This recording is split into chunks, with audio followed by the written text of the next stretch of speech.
রবিবার মহারণ মুখোমুখি হতে চলেছে নিউজিল্যান্ড ইন্ডিয়া 2026 টি-20 বিশ্বকাপের ফাইনালে আহমেদাবাদের নরেন্দ্র মোদী স্টেডিয়ামে। আর তার আগে আমরা এর আগেই পোস্ট করেছি স্যান্টনার কি বলেছে সাংবাদিক সম্মেলনে। এবার আপনারা জানতে পারবেন কি বলল সূর্য কুমার যাদব সাংবাদিক সম্মেলনে এসে। সূর্য কুমার যাদব কিন্তু খুব কনফিডেন্ট।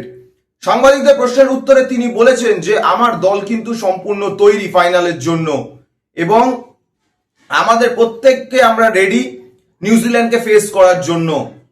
তার সাথে সাথে তাকে যখন জিজ্ঞেস করা হয় যে সঞ্জু স্যামসনকে দলে কিভাবে আনা হলো, ঈশান কিষান অত ভালো পারফরমেন্স করছিল, তাকে 3 নম্বরে রেখে দিয়ে সঞ্জুকে কি করে 2 নম্বরে আনা হলো, সেই সম্বন্ধে তার বক্তব্য যে সঞ্জু দুর্দান্ত ক্রিকেট খেলছে।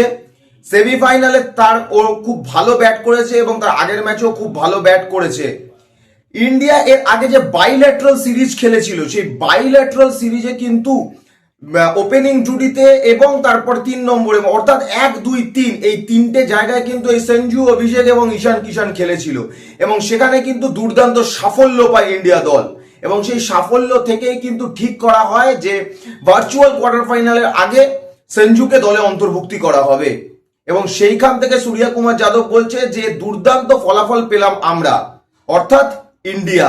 ভার্চুয়াল কোয়ার্টার ফাইনালে ওয়েস্ট ইন্ডিজের বিরুদ্ধে কিন্তু দুর্দান্ত ব্যাটিং করেছিল কেরালিয়ান পোস্টার বয় সঞ্জু স্যামসন এবং আমরা দেখতে পেলাম যে সেমিফাইনালেও কিন্তু তার ব্যাটিং এ ভর করেই কিন্তু অত বড় রানের একটা ভিত তৈরি করেছিল ভারত।